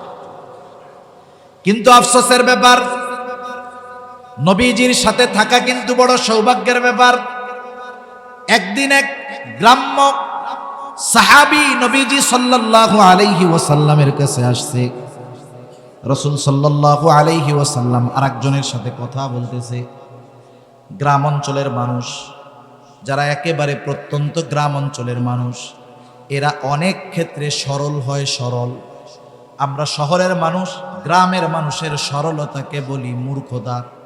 আসলে বিষয়টা এমন নয়, এটা তাদের সরলতা, বুঝ কমতির কারণে। একজন যখন আরেকজনের সাথে কথা বলে, তখন আইসা মধ্যে প্রশ্ন না করা, এটা হলো আদব। কিন্তু গ্রাম্য সাহাবী বোঝে না, নবীজি কথা বলতেছে, কথার মধ্যেই নবীজিরে জিজ্ঞাসা করতেছে, ইয়া রাসূলুল্লাহ মাতা সাআহ, হে আল্লাহর রাসূল, কিয়ামত কখন হবে? নবীজি ওই লোকের সাথে কথা শেষ করার পরে বলতেছেন, কোথায় সেই লোক যে আমাকে প্রশ্ন করলো কিয়ামত কখন হবে? এই লোকটার প্রশ্ন করার ভাবটা এমন ছিল, সে কেমন যেন গাঠি গুঠি নিয়ে কিয়ামতের জন্য অপেক্ষা করতেছে, কিয়ামতের জন্য সে অপেক্ষমান। যেমন কেউ যখন ঢাকায় যায়, ঢাকায় গেছেন না আপনারা? গেছেন তো? ঢাকা যখন যায়, বাস কাউন্টার থেকে টিকিট কাটছে, কাউন্টার থেকে বলছে 11টায় গাড়ি। কয়টা গাড়ি? 11টা। এখন বাইজে গেছে 11:30। আপনি যাওয়ার জন্য তো রেডি নাকি? টিকিট তো কাটছেন। এখন কাউন্টার মাস্টারে গিয়া কি বলবেন? আরে ভাই, গাড়ি কখন আসবে? কি বলবেন? যে এই বলার দ্বারা কি বোঝা যাচ্ছে? যে আপনি যাওয়ার জন্য এতটাই প্রস্তুত, গাড়ি না আসার কারণে আপনার আরো ঝামেলা হইতেছে। ওই গ্রাম্য সাহাবীর বলার ভাবটা এরকম, উনি কিয়ামতের লাইগা এতই প্রস্তুত, কিয়ামত আসতে কেমন জানি ওনার দেরি দেরি মনে হইতেছে।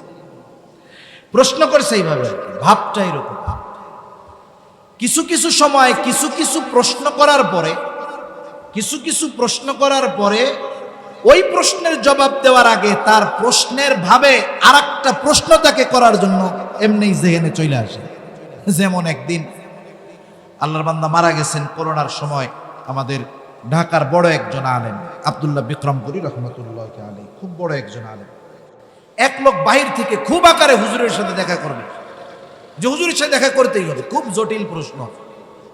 এখন ওই লোক এত গুরুত্ব দেখে নবী ওই হুজুরি বলতেছে, ওরে ভেতরে আসতে দাও। অনেক ওলামায়ে কেরাম ও হুজুরের কাছে আসছে। আইসা, হুজুর একটা প্রশ্ন ছিল। কি প্রশ্ন? বলছে, হুজুর, রাসূল সাল্লাল্লাহু আলাইহি ওয়াসাল্লামের শ্বশুর শাশুড়িগুলোর নাম একটু বন্ধ। এখন কোন এই প্রশ্নের জবাব কি বলবো? হুজুর এবার প্রশ্ন করছে, তোর প্রশ্নের জবাব দিব, তুই আগে আমার একটু দোয়ায় কুনুতটা শোনা। প্রশ্নের জবাব, প্রশ্নের ভাবে অনেক সময় জবাব না দিয়া নতুন প্রশ্ন আসে। যে হুজুর বলছে, তোর প্রশ্নের জবাবের আগে তুই বল দোয়ায় কুনুতটা আমারে শোনা। এইবার ও একেবারে এক দৌড়ে দরজা দিয়ে বেরিয়ে চলে গেছে। তা কিছু প্রশ্ন করার পরে ওই প্রশ্নের জবাব দেওয়ার আগে ওই প্রশ্নকারীর ভাব এবং ভঙ্গিমার কারণে নতুন প্রশ্ন উদ্রেক হয়। রাসূলুল্লাহ সাল্লাল্লাহু আলাইহি ওয়াসাল্লাম প্রশ্নের জবাব না দিয়া নবীজি বলতেছেন, তুমি কিয়ামতের জন্য কি পাথেয় সংগ্রহ করছো? এই প্রশ্নের জবাবে এবার লোকটা বলতেছে, আমি আল্লাহ এবং তার রাসূলকে ভালোবাসি। সুবহানাল্লাহ। এই লোকটার এই জবাবের মধ্যে সরলতা ছিল, লৌকিকতা ছিল না, দেখানোর কোনো কিছু ছিল না। কেমন যেন কথাটা অন্তর থেকে মুখ দিয়া বের হইছে। নবীজিও সাথে সাথে জবাব দিলেন, যে যাকে মোহাব্বত করে সে তার সাথে থাকবে। লোকটা এতটুকু কথা শুনে সে বাড়ির পথে রওনা হয়ে গেল। হযরত আনাস রাদিয়াল্লাহু তাআলা আনহু বলেন, নবীজির জবান দিয়ে এই কথা শ্রবণ করবার পর যে যাকে মোহাব্বত করে তার সাথে থাকবে, আমরা এতটা খুশি হয়েছিলাম যে ইসলাম গ্রহণ করার পরে আমরা এতটা খুশি কখনো হই নাই।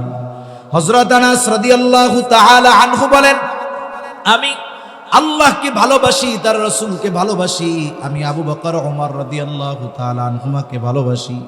যদিও তাদের মতো আমল করতে পারি নাই, তবে আমি আশা রাখি তাদের সাথে জান্নাতে আমি একত্রে থাকব। এমন সৌভাগ্যবান হওয়ার জন্য সবার ইচ্ছা আছে না? আছে। দেখেন, মানুষের সাথে থাকার জন্য কত কিছু করে দুনিয়ায়। শাইখুল ইসলাম শাহ আহমদ শফি রহমাতুল্লাহি আলাইহি, উনি একবার টেকনাফ যাবেন। টেকনাফ হেফাজতে ইসলামের ওই সময়গুলোতে টেকনাফ শহরে যাবেন। ওলামা ইকরামের আয়োজন, বিশাল আয়োজন হয়েছে। এখন এই আয়োজন দেখে এক লোক বলতেছে, হুজুর এত বড় আয়োজন কেন? বলে, আল্লামা আহমদ শফি রহমাতুল্লাহি আলাইহি আসবে এজন্য। তা লোকটা বলতেছে, আপনাদের এই আয়োজনে খরচ হবে কত? 14-15 লক্ষ টাকা সব মিলায় খরচ হবে। অনেক ওলামা ইকরাম মানুষের আগমন ঘটবে, মেহমানদারি সব মিলায় 13-14 লক্ষ টাকা খরচ হবে। এখন লোকটা বলতেছে যে, শোনেন, যত খরচ হবে আরো বেশি হয়, সব খরচ আমি দিয়ে দিব, কিন্তু একটা শর্ত আছে। কি শর্ত? বলে, আমাকে একটু হুজুরের পাশে বসার সুযোগ করে দিতে হবে, হুজুরের সাথে একটু খানা খাওয়ার ব্যবস্থা করে দিতে হবে, এরপরে হুজুরের হাতটা একটু ধরার ব্যবস্থা করে দিতে হবে। ওনারাও চিন্তা করছে, এইরকম পার্টি যদি পাওয়া যায় তো হুজুরের পাশে একটু বসাইতে, হুজুরের সাথে একটু খানা খাওয়াইতে অসুবিধাটা কোথায়? এখন উনি সব কিছুর অ্যারেঞ্জমেন্ট করছে। বাস্তব ঘটনা হলো, হুজুর তো তখন শারীরিক অবস্থা কোন সময় কেমন হয়, হুজুর যাইতে পারেন নাই। ওনাদের কি অবস্থা হয়েছে সেগুলা থাক, কিন্তু আমি যেটা বোঝানোর জন্য বললাম যে একটা মানুষ এ দুনিয়ার একজন আলেম, একজন আহলুল্লাহর সোহবত পাওয়ার জন্য, পাশে বসার জন্য, সাথে একটু খাওয়ার জন্য 20 লক্ষ টাকা খরচ করাকে কোনো পরোয়া করে না। কিন্তু আফসোস, নবীজির সাথে জান্নাতে থাকার সুযোগ আমাদের আছে, সুন্নাতের উপরে চলার মাধ্যমে আমরা সেইটা করতে রাজি না। 1 টাকাও খরচ হবে না, নবীজির সাথে থাকার ব্যবস্থা হইব, কিন্তু আমরা এটা করতে রাজি না। আবার আমরা নবীরে খুব ভালোবাসি। একটু চিন্তা করে নিজের কাছে নিজে প্রশ্ন করেন। নবীজি বললেন, সুন্নাতকে মোহাব্বত করো, আমার অনুসরণ করো, তাইলে জান্নাতে যাবা, আমার সাথে থাকবা, নাইলে যতই লাফাও কাজ হবে না। সেজন্য সুন্নাতকে মোহাব্বত করতে হবে। আমি উদাহরণ দেওয়ার জন্য বলি, কাউকে কষ্ট দেওয়ার জন্য নয়, ক্ষমা চাই। মনে করেন অনেক মানুষ আছে, যখন বিশ্বকাপ ফুটবল খেলা আসে, দেখবেন যে কিছু মুরগি চোরা রাস্তায় বের হয়। মুরগি চোরা আমাদের গ্রাম অঞ্চলে দেখছি, যখন কেউ মুরগি চুরি টুরি করে ধরা খাইতো আগে, এই চোররে শাস্তি দেওয়ার আগে মাথার চুল অর্ধেক কাটতো, টাক বানাইতো অর্ধেক টাক। এরপরে ওরে গোটা গ্রামে জুতার মালা গলায় দিয়ে ঘুরাইয়া বুঝাইতো যে এটা হলো মুরগি চোর, এর থেকে কিন্তু তোমরা সাবধান। হ্যাঁ, আর এই বিশ্বকাপ ফুটবল খেলা এইসব আসলে একটু বেশি দেখা যায়। দেখবেন এই জায়গা দিয়ে চুল আছে, এই পাশ দিয়ে একটাও নেই, আছে না এরকম? মধ্যে আছে, এই জায়গা দিয়ে একটাও নেই। আবার আছে দেখবেন এই জায়গা দিয়ে খানিক টাক, বাকি জায়গায় সব জায়গায় চুল আছে। এগুলো হলো ডিজিটাল মুরগি কাটিং, মুরগি চোরা কাটিং এর। আচ্ছা দেখেন, মনে করেন এক ছেলে এরকম অর্ধেক টাক হয়ে রাস্তা দিয়ে হাঁটতেছে, আপনি যদি তারে বলেন, এই তুই মুরগি চোরা কাটিং দিলি কেন, ও আপনারে কি বলবে? চাচা, মুরগি চোরা কাটিং বললেন না, জানেন এটা কার চুলের কাটিং? কার? এটা বিশ্ববিখ্যাত প্লেয়ার নেইমারের চুলের কাটিং। এখন বলেন তো, ওর কথার দ্বারা আপনি কি বুঝলেন? আপনি যেটারে মুরগি চোরা কাটিং মনে করতেছেন, ওই কাটিং এ চুল কাইটা সে কি লজ্জিত না গর্বিত? গর্বিত, গর্বিত যে আমি বিশ্ববিখ্যাত একজন প্লেয়ারের স্টাইলে চুল কাটছি। আচ্ছা দেখেন, দাড়ি রাখাটা স্টাইল কার? দাড়ি রাখা কার স্টাইল? মুহাম্মাদুর রাসূলুল্লাহ সাল্লাল্লাহু আলাইহি ওয়াসাল্লাম। অনেক তরুণ আছে, যুবক আছে, স্কুলে পড়ে, কলেজে পড়ে, যদি বলি যুবক নামাজ কালাম পড়ো, দাড়িটা রাখো, বলে হুজুর এখন সবাই ভাইয়া বলে, দাড়ি রাখলে চাচা বলবে। একটু চিন্তা করে দেখো, একজন মুরগি চোরার মতো কাটিং দিল, তাকে মুরগি চোর বলার পরেও সে লজ্জিত হয় নাই, বরং সে গর্বিত হয়েছে, আমি নেইমারের মতো চুল কাটছি। আর তুমি নবীর মোহাব্বত, নবীর স্টাইল দাড়ি রাইখা যদি কেউ তোমারে চাচা বলে, তুমি লজ্জা পেয়ে যাও। তুমি কেমন মোহাব্বত নবীজিকে করো, তাহলে বোঝা গেল এই মোহাব্বত মুখে মুখে আছে, অন্তরে আর বাস্তবতায় এই মোহাব্বতের অস্তিত্ব না। অনেক যুবক দাড়ি রাখে না, কেন দাড়ি রাখোস না? কয় দাড়ি রাখলে সুন্দর মাইয়ারা পছন্দ করে না। কি বলে? দাড়ি রাখলে সুন্দর মেয়েরা পছন্দ করে না। এটা খাটাস। যেই মেয়ে দাড়ি পছন্দ করে না, সেই মাইয়া তোর ঘরে আইসা তোর ঘরকে একটা ছোটখাটো জাহান্নাম বানায় ফেলবে। তুই রেডি থাক, ওই জাহান্নামের আগুনে তুই পড়বি, তোর 14 পুষ্টি নিয়ে পোড়ায় ছেড়ে দিল। এখন বলেন, যেই মেয়ে নবীর সুন্নাত দাড়ি ভালোবাসে না, দাড়িওয়ালারে ভালোবাসে না, আপনি এর দ্বারা ভালো কি আশা করেন? আমার একটু গন্ধ আশা করার সুযোগ আছে? কোনো সুযোগ নেই। আবার একটু চিন্তা করেন, হায়াত মউতের মালিক আল্লাহ, কোন সময় কার মরণ আসে বলা যায় না। ইদানিং কালের যেই সমীকরণ, বৃদ্ধদের চাইতে যুবকরা মরে বেশি। কারণ যারা মুরব্বী আছে, যাদের হায়াত 50, 60, 70 বছর, এনারা যখন জন্ম নিছে, ছোটবেলা থেকে ফরমালিন মুক্ত খাবার খাইছে, ওই সময় ভিতটা মজবুত হওয়ার কারণে বুড়াকালেও এনারা স্ট্রং। কিন্তু 20-25 বছর যেটার বয়স, ও জন্ম থেকেই খাইতেছে ভেজাল, জন্ম থেকেই ফরমালিন, বিষাক্ত খাবার, এগুলো খাইতেছে। এর ভিত দুর্বল, এমনি অসুস্থ হয়। আরো তো কতজন সাইবাস, নেশা, মাদকাসক্তগুলো আছে, এগুলো নেশার সাথে জড়ায় এদের জীবন শেষ। আবার কিছু মরে অতি বাড়াবাড়ির কারণে, কেউ মোটর সাইকেল চালায় মরে। এই সব কিছু মিলায়া দেখা যায় যে 40 বছরের আগে মৃত্যু যাদের মারা যায়, বাংলাদেশে দৈনিক 2800 থেকে 3000 মানুষ মারা যায়। 2800 থেকে 3000, বর্তমানে আরো সমীকরণটা বেশি হইতে পারে। এর মধ্যে 50% 40 বছর বয়সের আগে, তার মানে প্রায় যুবক মরে বেশি। তাহলে মানুষ যখন মারা যায়, তাকে গোসল করানোর পরে, কাফন পরানোর পরে, তার জানাজা দেওয়ার পরে যখন তাকে কবরে রাখা হয়, বলেন তো কবরে রাখার সময় আপনাদের এলাকায় কোন দোয়াটা পড়ে? যারা জানেন একটু জোরে বলেন, কি দোয়া পড়ে? বিসমিল্লাহি ওয়া আলা মিল্লাতি রাসূলিল্লাহ। এই দোয়াটা পড়েই তো কবরে রাখে নাকি? এই দোয়ার অর্থ কি? এ দোয়ার সারমর্ম কি? এ দোয়ার তাৎপর্য কি? এ দোয়া আমাকে কি বলে? বিসমিল্লাহ, আল্লাহর নামে। এমন এক ব্যক্তিকে এখন আমরা কবরস্থ করতেছি, কবরের মধ্যে রাখতেছি, যার বিগত জীবন অতিবাহিত হয়েছে রাসূলের মিল্লাত, রাসূলের সুন্নাতের উপরে। সে যখন মরছে রাসূলের সুন্নাতের উপরে ছিল, এখন তাকে আমরা কবরে রাখতেছি রাসূলের সুন্নাতের উপরে। এটা হলো এই কথাটার মূল ব্যাখ্যা, যে আল্লাহর নামে এমন এক ব্যক্তিকে আমরা কবরস্থ করতেছি, যার গোটা জিন্দেগি রাসূলের সুন্নাতের উপরে অতিবাহিত হয়েছে। দেখা যাবে যেই লোকটাকে এই দোয়া পড়ে কবরে রাখা হলো, তার মুখের মধ্যে দাড়ি নাই, একেবারে ক্রিম শেপ। এখন বলেন তো, এই দোয়া পড়ে তাকে কবরে রাখলাম, এই দোয়াটা তার ব্যাপারে সত্য কথা নাকি মিথ্যা কথা? একেবারে জলজন্ত মিথ্যা কথা বইলা সুন্নাতবিহীন লোকটারে সুন্নাতওয়ালা বইলা কবরে রেখে দিতেছে। এটা কি বাংলাদেশ পেয়েছেন? 5 নম্বর জিনিস 1 নম্বর কইয়া বেঁচে দিলে পাবলিক কিনা নিব, কবরে রেখে দিলে ফেরেশতা কইব হ্যাঁ কইছে তো যে এটা তো সুন্নাতওয়ালা, তাইলে এটারে আর কিছু কোয়ার দরকার নাই, এই হবে। যতই দোয়া দুরূদ পড়ে রাখেন, ওর মধ্যে তো আসল জিনিস নাই, কাজ হবে না। এজন্য সুন্নাতকে আঁকড়ায় ধরতে হবে, রাসূলের আদর্শকে আঁকড়ায় ধরতে হবে। আমি কেন দাড়ির কথা কইলাম, এর একটা কারণ তো আছে।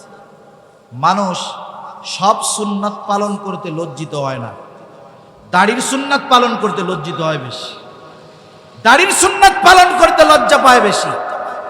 নবীজির জন্য যদি কেউ একটু চাচা দাদা বলে, এটা তো সমস্যা নাই। দুনিয়ার মানুষের মহব্বতে কত কথা শুনতে আমরা রাজি, অথচ নবীজির মহব্বতে রক্ত দেওয়া লাগতেছে না, একটু দাড়ি রাখতেও আমরা রাজি হই না। এটা আমাদের জন্য বড় দুর্ভাগ্যের বিষয়, ঠিক কিনা বলেন? এজন্য আলোচনা আর লম্বা করার সুযোগ নাই। একটু চিন্তা করে নিজের কাছে নিজে প্রশ্ন করবেন যে আমি তো নবীকে মহব্বত করি, নবী আমাকে মহব্বত করে, এ সাক্ষী আল্লাহ দিয়েছেন। হাদিসের মাধ্যমে জানলাম নবী আমাদের কত মহব্বত করতেন। আমরা তো নবী যখন দুনিয়ায় আমরা আসি নাই, আমাদের ব্যাপারে নবীর মহব্বত কেমন ছিল? নবীজি একদিন হাঁটতেছেন রাস্তায়, সাহাবা একরাম নবীজির সাথে, হঠাৎ নবীজি বলতেছেন যে আমার ভাইদেরকে দেখতে মন চায়। সাহাবা একরাম বলে, ইয়া রাসূলুল্লাহ, আমরা কি আপনার ভাই নই? নবীজি বললেন, তোমরা আমার সাহাবী, আমার ভাই হলো তারা যারা আমার পরে না দেখে আমাকে বিশ্বাস করবে, আমার উপরে ঈমান আনবে, তারা আমার ভাই। আমার তাদেরকে দেখতে মন চায়। যেই নবী উম্মতকে এত